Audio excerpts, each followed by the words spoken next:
This video was sponsored by Enhance, Elbilmek, ABRP Planner, Kempower and Bilkomponenter.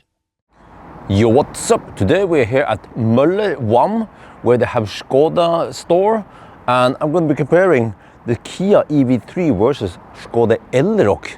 Which car is the best? Which car has the most space? What about efficiency? Well, let's find out. But before we start, big thumbs up to Skoda at Møller Bil Vam. Get to the chopper! Okay, but yeah, they have a Skoda store over here, and here you can see the new Enyaq face. Okay, it's a bit slightly off topic, but since we are into Skoda, so you see that's the old Enyaq face with also, yeah, so it has, well, it's been like that for months already, you know, the old Skoda logo. Yeah, you guys know it, and you're gonna get the illuminated grille. But then the new Skoda face is like this. So here we have the standard Enyaq face there. Oh no, this is called the diamond grille, whatever it's called. It's a diamond face, so it's illuminated also. Yeah, but I mean, they haven't done that much. I asked Møller here, they say, well, just some equipment is standard now, but at least, you know, the interior here should be the same, more or less the same as before. Well, however, Enyaq is longer than Elroq, but they mainly made the space, or I mean, where did they shave off the space in the Elroq? Mostly in the trunk. And then what you're gonna see today is, what about interior space for passengers and so on? Well, okay, let's start with the front first. So, you know, the Elroq, needless to say, is in the MEB platform. Oh, this is, oh, it's kind of heavy. Deutsche Panzer. Wait, okay, we have to use the stick to haul up. But, yeah, no frunk here. But the MEB platform in general, they are quite compact here. So there's not much leftover space for frunk. But then also no plastic cover. Just everything exposed. Why not? In the EV3, oh, we have struts holding up the frunk. That is a lot better. And there is actually a tiny frunk here, but it's so small that even my camera bag won't fit. Well, I mean, it fits now, but there's no camera in there. So it is small. You could fit some charging cables here, or maybe your man purse, but that's pretty much it. But here there's a cover, just covering for everything. Here we have the battery cover. Let me see. Just want to poke and see what's. It is hard to open it though. I'm not gonna hurt myself, huh? Wait. Okay, I don't know. Not easy for me to open it, but it looks nicer, and those struts also nicer. So here I would say Kia wins. Kia Bjørn approves. And when we compare the key fobs, well, the Skoda just has the same MEB key fob that you find in all the other cars. They're exactly the same, just different logo there. But we just have lock, unlock, and the open trunk here. In the Kia, the buttons are on the side, but you also have well, lock, unlock. But here we have some extra buttons. So if you press and hold, EV3, you can remote control it just forward and backward. But you can park it in tight spaces and summon it out for you. Skoda doesn't have that feature. Kia wins again! And this is the Elroq 60. It's so much cheaper than the Kia EV3 there. So just bear that in mind. You can get more equipment here. So here we don't have motorized liftgate, but that's a paid option. And then we have, wow, relatively large trunk. In EV3 we have motorized liftgate, and actually quite similar sized trunk also. So in the Kia we have what looks like a subwoofer here, just lots of hard plastic because this is the poor man's car. Yeah, some pockets here for storing, well, at least on this side, not on that side. And then this lid can be adjusted up if you feel like it. And then here under here you have space, and you can actually take out this foam if you want to free up more space. And in the Elroq we have, oh, button for tow hitch. Comes out like this. Click it, and then to remove it again, click again, and then, yeah. Here it seems to have smarter solution for storing various things. Strap on there, securing hooks. We have this Velcro system here. You can move these, not sure what you call them, stoppers to keep things in place. Here more shelves, and then, well, 12, this is always hard to open an MEB, yeah, 12 outlet is only in the back. Also lots of hard plastic here, but here you cannot open up more space. You have this little lid here, the rear front, whatever you call it. You can have some charging cable, but that's pretty much it. So seems like Kia wins again. We need to measure this. The length of the trunk in the Elroq is 86 centimeter. Width is 100 centimeters. Height is 85 centimeters. And then the loading height here is 68 centimeters. Length in EV3 is only 80 centimeters. Width here, I'm not sure where you're supposed to measure, around here. Wow, but 105 centimeters width here, and up to 116 centimeters there. But then the height here, it's 81 centimeters. So slightly different shape on things. We even have it in a lower position. And then loading height here is 72 centimeters. And when you fold the seats in the Kia, it becomes almost flat. Yeah, and yeah, I have it in a high position. You can also have it in a low position. But then there's a little step up there. So here it goes more or less flush. So the length here behind the driver is 162 centimeter. The length behind the passenger, which has been pushed all the way forward, is 192 centimeter. That's pretty good. Diagonally, you have 207 centimeters. With the seats folded in the Elroq, you have also fairly flat floor, but it seems like the Kia has flatter seats in front. And then you have this hump here.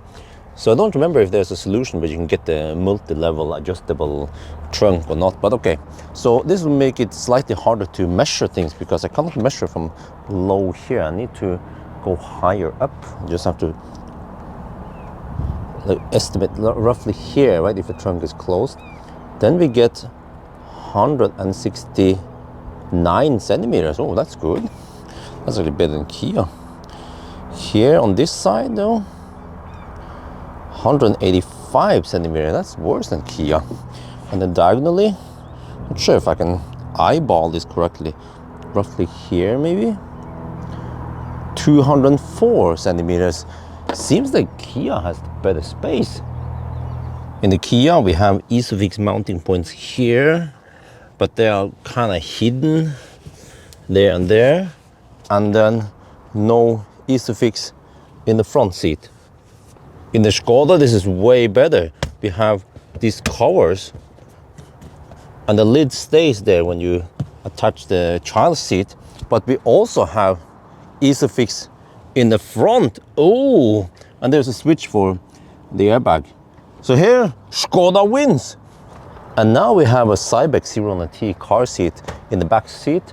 And I want to see how much space we have in the front seat here. Let me adjust. Oh, I can, there. I can feel that we don't have that much space here versus the biggest cars I tested recently, like the ID7 and the A6. So, I mean, I can sit comfortably, somewhat upright. If I want to recline, then that doesn't work. I could maybe go more forward, but then I have almost no knee room here. This is uncomfortable, just so I can recline, right? Well, how much can I recline? It's not that much. And okay, a little bit. Oh, so at least in the EV3, it feels a bit cramped here. And in the Elroq, we have a lot more space. This is insane. But the Elroq is almost 15 centimeters longer than the EV3, so I wonder if my trunk measurement with the seats folded were not correct. But okay, anyway, if I now go more forward so that I still have okay leg room, I can then recline. I have to twist on this knob here. This is clumsy. Well, okay, let me just check here until I reach the Cybex, roughly there. Wow, this is way better comfort than the EV3. When it comes to the back seat, the width here is 130 centimeters. The height seems to be not that high. Yeah, around 34 centimeters only. And also, I feel like the bench here is a bit short. So if you measure this length, kind of hard to measure it, but roughly there, let's say around 46 centimeters. In the Elroq, we still have 130 centimeter width there, but here we have a huge difference because the height here is 7 centimeters, so 2 centimeters taller. But also the length here is better. We have 49 centimeters, so the whole seat feels bigger and actually more comfortable to sit in. Okay, back in the Kia, we have a pocket here. We have USB-C up here. Interesting position. Air vents, little pocket here for storing your Bitcoins. And then we have the Hammond carbon grill, and then lots of hard plastic. Well, this is soft. Ooh, great. This is soft, right? Hard. Yeah. Seat heater is adjusted there. Wait. But what if someone presses the seat heater there, the passenger, and then they leave? How do you turn it off? From the front? Okay, whatever. It's okay sound, right? Headroom here is, okay, not a fist. 2 or 3 fingers. Middle seat, slightly worse, maybe 2 fingers. Now the center console folds down. We have 2 cup holders, but no ski opening. But the EV3 has this party trick.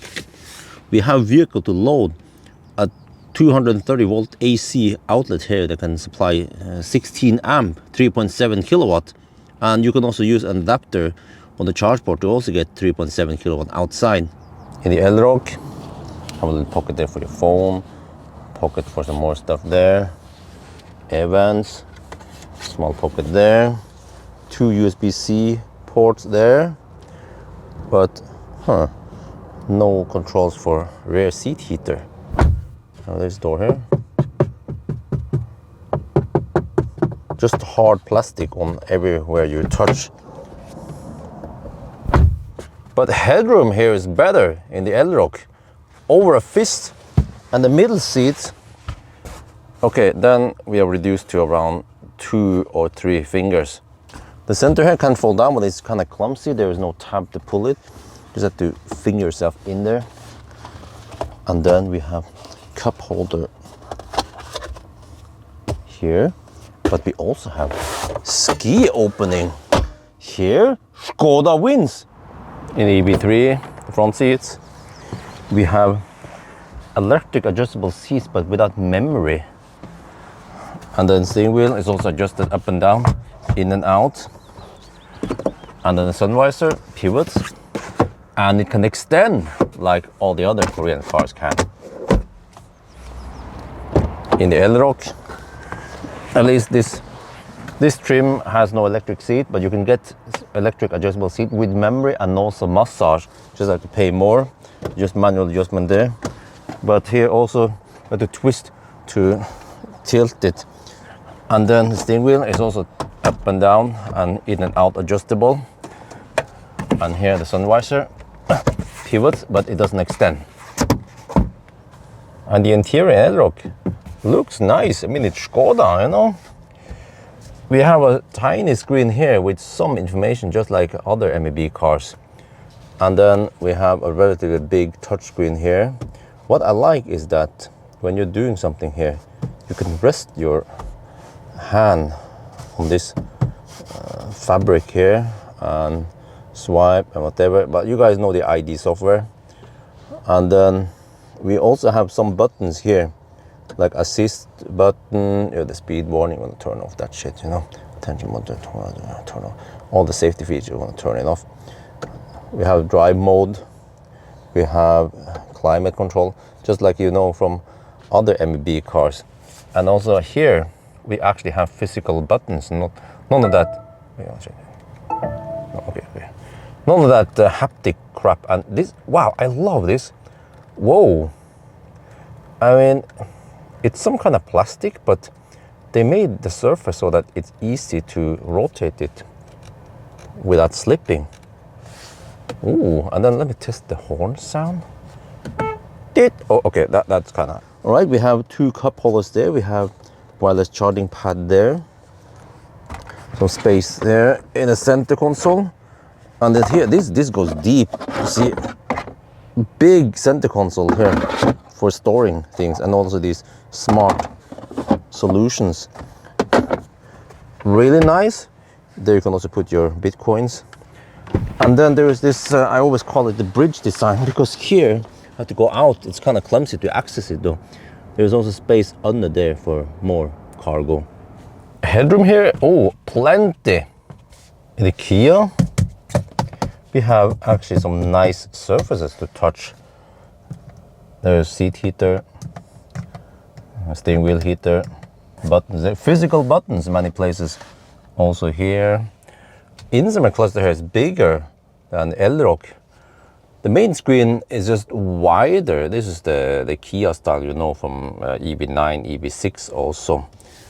There are some buttons here, but this is what I don't like with the Kia, is that whenever I'm trying to do something here in the map, for example, then sometimes I tend to rest my, I rest my fingers. No, I accidentally push some of these buttons here because no. I mean, Will and Django is great, but not lasagna right now. You see, I accidentally pressed this, so there's no place to rest your hand when you're trying to do stuff here. But okay, other than that, though, still some nice physical buttons.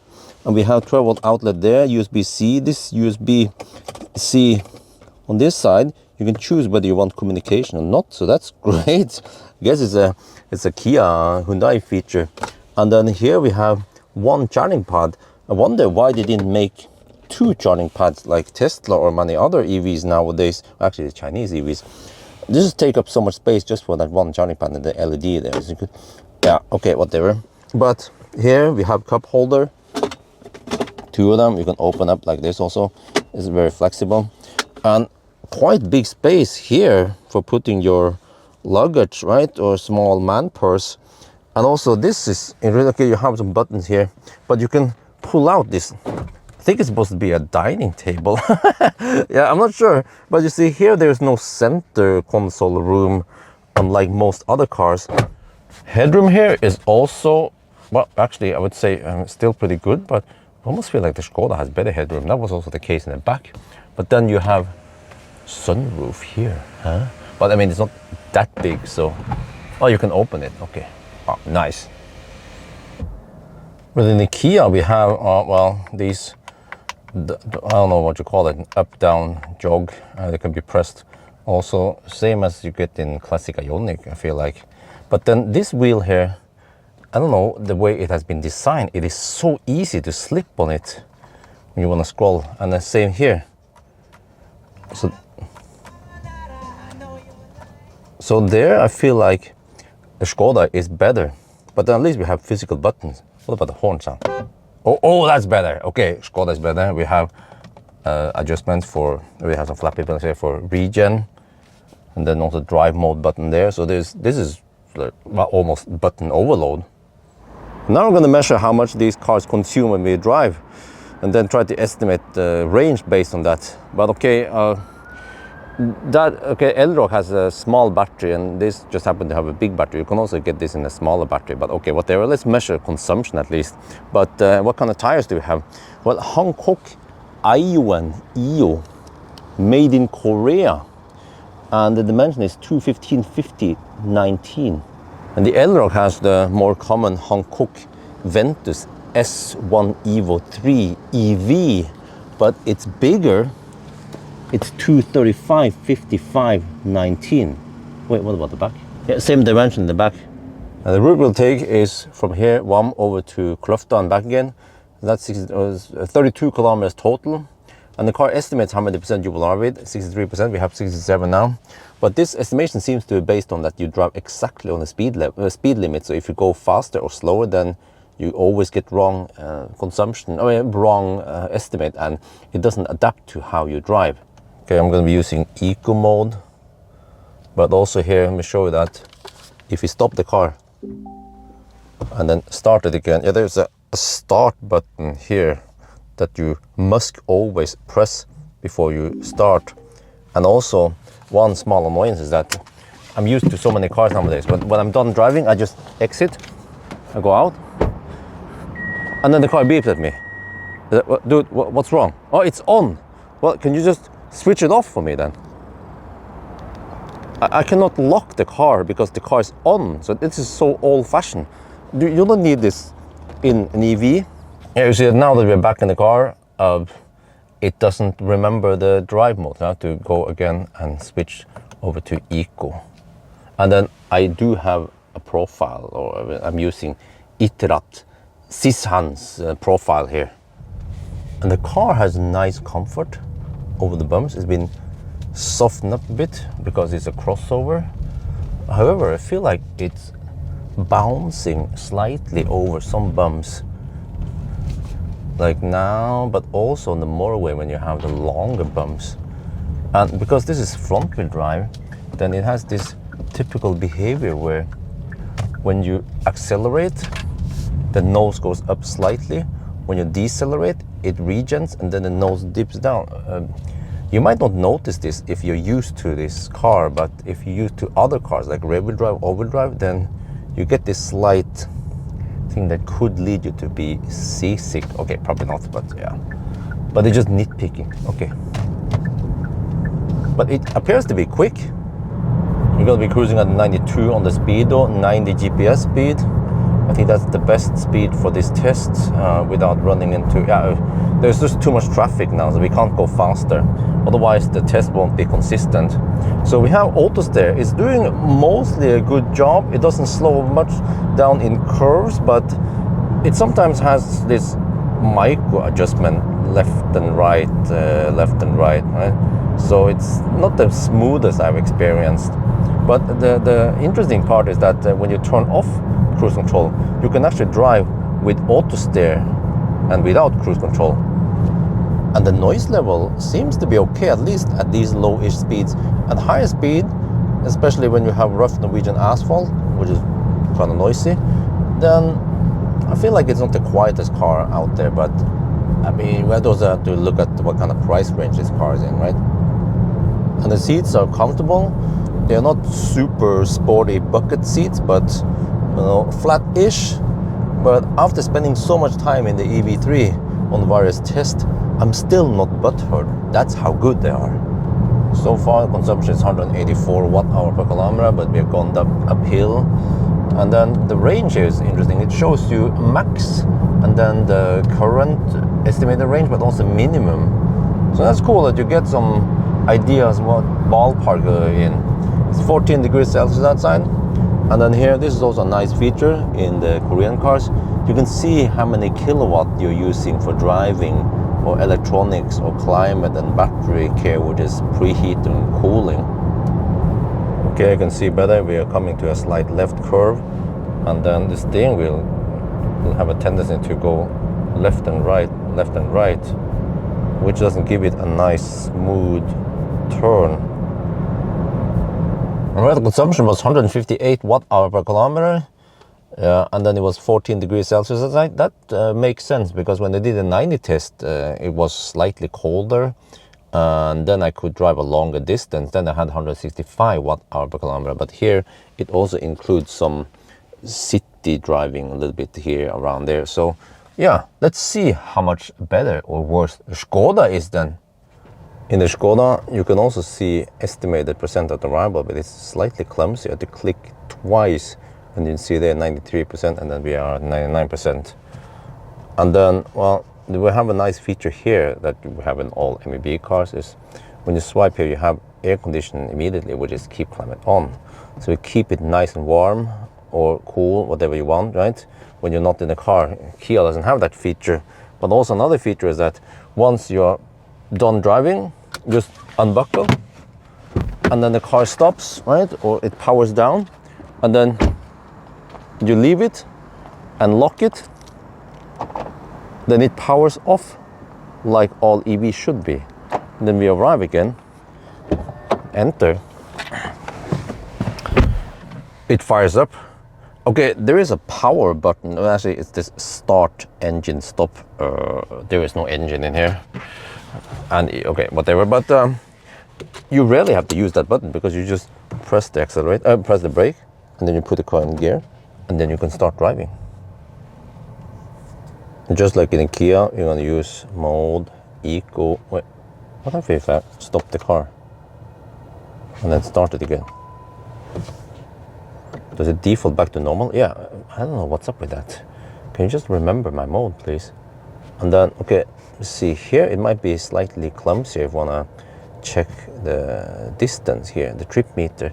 There's a trip meter here you can use. I don't remember how it was in this car, but we can also see here status. This is something common with MEB platform is that you don't see decimal in the trip meter. But in the status, if you go here, you go distance, and then you see distance with decimal there. So I always reset this, and then we can reset one of the trip meters, long term, for example. There, okay, let's go. And because the Elroq, just like all other MEB cars, they're either rear-wheel drive or all-wheel drive, then I feel like it rides better. Well, it has also a slightly longer wheelbase than the EV3, but over bumps, ooh, nicely done. And when you accelerate, okay, nose goes up, but when you decelerate, it doesn't go down as much because it regens on the rear wheels, not the front. And here I cruise at 92 on the speedo to match 90 GPS speed. So here we don't have any fancy energy display like in the Kia, but at least the screen is bigger. The main screen is bigger, and then this screen is smaller. And the noise level here seems to be okay, roughly on par with the Kia EV3. I mean, it's not the quietest out there, but also not the noisiest, so it's perfectly fine. When it comes to the seat, okay, maybe not the sportiest seat, but I feel like there's slightly better side support here versus the Kia. Unfortunately, we don't have any autos there in this car, then you have to pay extra. Yeah, you just have some kind of lane, well, they call it lane assist, lane keeping system, but in the MEB platform it's called travel assist. So you have to pay attention and steer yourself here, unless you pay extra, of course. The result this time, 160 watt-hour per kilometer. Kia had 158. Kia wins again! What about distance? So the Kia reported, no, status, reported 32.1 here. Okay, well, more or less the same, yeah. 100 meter difference only. All right, I noticed something. The backup camera doesn't seem to be that sharp. See if we go closer. Okay, and this car doesn't have a 360 camera, but okay. If we look at the sharpness here, kind of hard to see. Maybe if I zoom in a bit on the screen, you can see this is pretty much as sharp as it gets, right? Well, in the EV3 we have 360 camera, but if I now zoom in here, it appears that the image here is a lot sharper. This is also what I noticed once I started using the EV3. Back camera is tack sharp. But based on the range test today, I estimated that the EV3 should have 489 kilometers of range, whereas the Elroq has only 369 kilometers of range, 120 kilometers less range. But this is a long-range battery. If you go for the standard range, then it has 55 kilowatt-hour net capacity, whereas here we have 59 kilowatt-hour. Then the Elroq has better range than the EV3. So which car is the best then? Well, which car do you think is the best? For me, I'm kind of torn between these two because MEB platform, they have really great efficient drivetrain and also it's rear-wheel drive and good space utilization. Here you have some of the Asian tech, Korean tech, still nice infotainment, good efficiency, and then maybe some practical solutions here and there. But I don't know. What do you guys think, huh? The Elroq or the car of the year? Which car is the best? So that's gonna be it for now. I hope you guys enjoyed this video. As always, thank you for watching and talk to you later.